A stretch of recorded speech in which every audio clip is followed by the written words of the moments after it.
Goa Organics వారి skin care, hair care, wellness products కోసం AP, తెలంగాణలో డిస్ట్రిబ్యూటర్లు కావాలను వివరాలకు స్క్రీన్ పైన ఉన్న నెంబర్ కి కాల్ చేయండి. టామ్ నువ్వు ఎన్నాళ్ళుగా పరిచయం? 2 ఇయర్స్ పైన అయిపోయింది. 2 ఇయర్స్ పైన. 2022 నుంచి ఇప్పటి వరకు. ఇప్పటి వరకు ఫస్ట్ ఎవరు ప్రపోజల్ చేశారు? ఫస్ట్ టామ్ నేను ఫ్రెండ్స్ గా మాట్లాడేవాళ్ళం. ఎలా అంటే మీ ఇద్దరు పరిచయం ఎలా? ఎక్కడ? ఇన్స్టాగ్రామ్ లో పరిచయం. ఇన్స్టాగ్రామ్ లో పరిచయం అయ్యారు ఇద్దరు. ఓకే. రీల్స్ అలా చూసి నేనే మెసేజ్ చేశాను టామ్ కి, ఇలా మీ రీల్స్ బాగుంటాయి అది ఇది అని. ఆ తర్వాత 2 days కి తన రిప్లై వచ్చింది నాకు. నార్మల్ గా మెసేజ్ చేశారు. ఓకే. మెసేజ్ చేసి అడిగారు ఎలాగా నేనే అంటే నేను నమ్మలేదు. అంటే చిన్న చిన్న ఫ్యాన్ పేజెస్ అలా ఉంటాయి కదా తనకి, 10K అలా ఉన్నింది. నేను నమ్మలేదు టామేనా కాదా, వేరే ఎవరైనా ఫ్యాన్ పేజెస్ మాట్లాడుతున్నారా అని. మళ్ళీ టామే సలూన్ షాప్ కి వెళ్ళినప్పుడు అప్పుడు వీడియో పెడితే అప్పుడు క్లియర్ అయింది టామే అని. అప్పటి నుంచి ఫ్రెండ్స్ గా మాట్లాడేవాళ్ళం బాగా. మాట్లాడి ఇంకా అలా అలా స్టార్ట్ అయింది మాకు.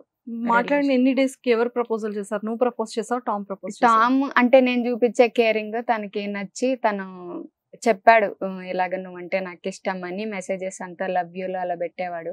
నేను జోక్ గా తీసుకున్నా, ఏం జోక్ చేస్తున్నావా ఇలా అంతా కామెడీకి చేస్తున్నావు అంటే, లేదు లేదు సీరియస్ గానే నువ్వంటే నాకు ఇష్టం, నీ కేరింగ్ నాకు నచ్చింది, నేను ఇలాగే ఎవరు చూసుకోరు నన్ను, అన్ని కేర్ చేస్తున్నావు అని చెప్పి ఇంకా అలా. నాకు టామ్ అంటే ఇష్టం కదా, అందుకు టామ్ నాతో ఫ్రెండ్లీగా ఉన్నప్పటి నుంచే ఇష్టం నాకు. ఇంకా ఇష్టం వల్ల నేను యాక్సెప్ట్ చేసా టామ్ని. సో టామ్ ని నువ్వు రిలేషన్ యాక్సెప్ట్ చేసేటప్పుడు తర్వాత కానివ్వచ్చు, బిఫోర్ ఫ్రెండ్స్ గా ఉండేటప్పుడు టామ్ కి వేరే వాళ్ళతో రిలేషన్ లో ఉన్నాడని కానీ, పాస్ట్ లో ఏమైనా రిలేషన్షిప్ ఉంది నీకేమైనా తెలుసా? షేర్ చేసుకున్నా? తెలుసు చెప్పేవాడు. ఒక అమ్మాయి గురించి చెప్పాడు అంతే. ఆ అమ్మాయి ముస్లిం అమ్మాయి, ముందు పాస్ట్ రిలేషన్ లో ఉన్నారు వాళ్ళు ఉన్నప్పుడు నాకు తెలిసింది. అంటే ఫ్రెండ్స్ గా ఉన్నప్పుడు ఆ అమ్మాయి గురించి అన్ని చెప్పేవాడు. అప్పుడు పెద్దగా మేము అంత ఇది కాదు కదా, ఫ్రెండ్స్ గా మాట్లాడేటప్పుడు తన పర్సనల్ అన్ని చెప్పేవాడు నాకు. ఆ అమ్మాయితో ఎలా, కానీ ఆ అమ్మాయి వెళ్ళిపోతుంది నన్ను వదిలి, మా ఇంట్లో ఆ అమ్మాయితో మ్యారేజ్కి ఒప్పుకోవట్లేదు అని చెప్పి మాట్లాడేవాడు నాతో. ఆ అమ్మాయి వెళ్ళిపోయినప్పుడు కూడా నేను తనకి హెల్ప్ చేసా చాలానే. అమ్మాయి వెళ్ళిపోయింది, క్వైట్కి వెళ్ళిపోయింది. దాని తర్వాత ఇంకా మేము రిలేషన్ కి వచ్చాను.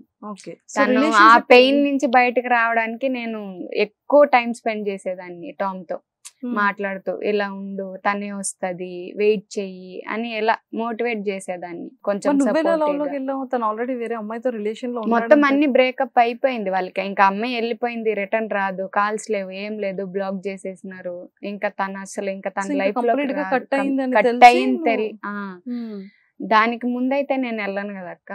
మొత్తం రిలేషన్ అంతా కట్ అయిపోయిన తర్వాతే ఇంకా టామ్ ని ఇంకా మాట్లాడుకుంటూ తనకి సపోర్ట్ చేస్తూ కొంచెం మంచిగా ఉండడానికి ట్రై చేస్తూ అలా టామ్ నాకు ప్రపోజ్ చేశాక నేను యాక్సెప్ట్ చేశాను ఇవన్నీ ఆలోచించి.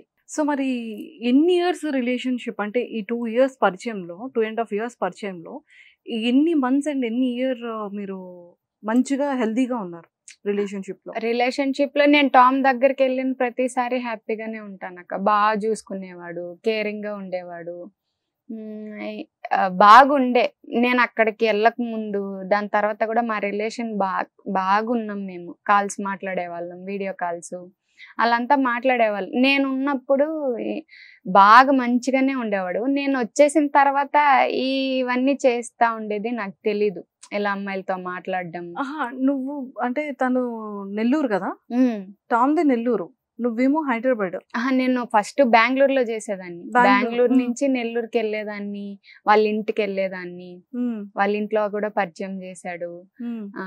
అంటే వాళ్ళ ఇంట్లో ఎలాగంటే ఫ్రెండ్ గా, రాయ్ వాళ్ళ సిస్టర్ మ్యారేజ్కి వెళ్ళినప్పుడు ఫ్రెండ్ గా అలా పరిచయం చేసి వాళ్ళ ఇంట్లో వాళ్ళు కూడా బాగానే చూసుకున్నారు, అంతా బాగుంది. కానీ టామ్ చేసేవి నాకేది తెలియకుండా ఉంది. అక్కడ ఉన్న వరకు అయితే బాగుంది. ఇప్పుడు మీరిద్దరు కలిసి ఉండేటప్పుడు తన సైడ్ నుంచి తనకి ఏమైనా ఫోన్ కాల్స్ రావడం కానీ, మెసేజెస్ రావడం కానీ చూసాను. కాల్స్ వస్తాయి కానీ తను నా దగ్గర మాట్లాడి కట్ చేసేస్తాడు, లేదా లిఫ్ట్ చేయకుండా ఉండిపోతాడు.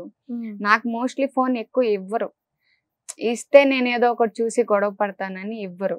నేను కొంతమంది అమ్మాయిలదైతే నేను చూసాను, గొడవ పడ్డాను.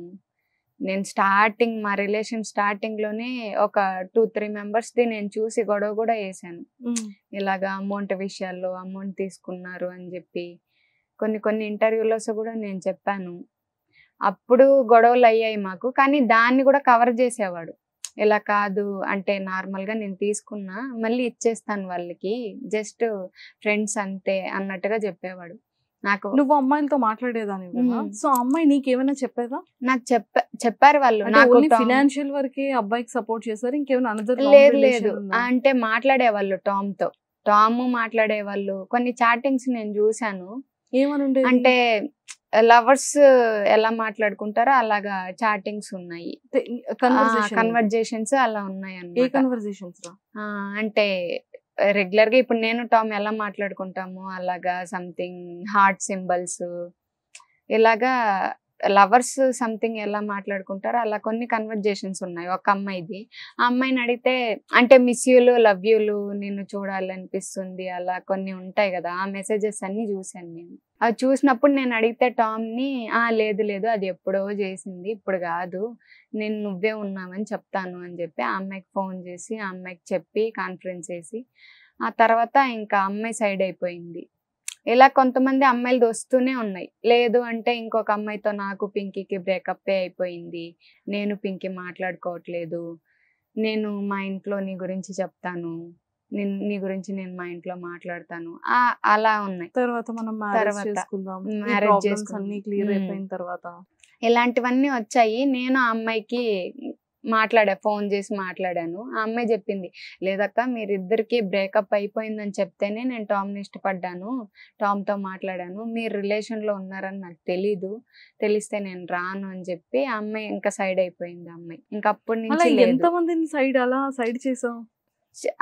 నేనున్నప్పుడే చాలా మందితో మాట్లాడాను అక్క. 4-5 మెంబర్స్ 6 మెంబర్స్ ఉంటారు. సైడ్ చేస్తూనే వచ్చా. కొంతమందితో నేను డైరెక్ట్ మాట్లాడాను కాల్స్ అలాగా, కొంతమందితో చాటింగ్ చేస్తూ టామ్ ని బ్లాక్ చేపించడం అలాగంతా చేశాను నాకు తెలిసి. ఎందుకంటే టామ్ దగ్గర నా అకౌంట్ కూడా ఉండేది ఇంతకు ముందు, ప్రైవేట్ అకౌంట్. టామ్ లాగిన్ అయ్యారు, నేను నాది అకౌంట్ ఉండే, నా అకౌంట్ టామ్ దగ్గర లాగిన్ ఉండే. ఎవరన్నా అమ్మాయిలు మెసేజ్ చేసి టామ్ గురించి ఇలా చెప్తే నేను చూడకముందే టామ్ చూసి డిలీట్ చేసేసేవాడు ఆ మెసేజెస్. ఎందుకంటే లాగిన్లో ఉండే కదా. వాళ్ళు ఏదన్నా ఈ నంబర్ నాది అని చెప్పినప్పుడు అమౌంట్ ఇలా నేను ఇచ్చాను అని చెప్పి ఒక అమ్మాయి మాట్లాడుతుంటే అది కూడా అంటే నేను చాట్ చేయకముందే వాళ్ళకే నాలాగా చాట్ చేసేయడం, అలా నేను చూడకముందే అన్సెండ్ అయిపోవడం మెసేజెస్, అలా అవుతూ ఉన్నింది ముందు పాత అకౌంట్లో. ఇలాగే అమ్మాయిల గురించి తప్ప మాకు ఏ గొడవలు ఉండేది కాదు. అమ్మాయిలదే మోస్ట్లీ అమ్మాయిల గురించే మాకు గొడవలు. సుమన్ టీవీలో మీ పర్సనల్ అండ్ బిజినెస్ ప్రమోషన్స్ కోసం కింది నెంబర్కి కాంటాక్ట్ చేయండి.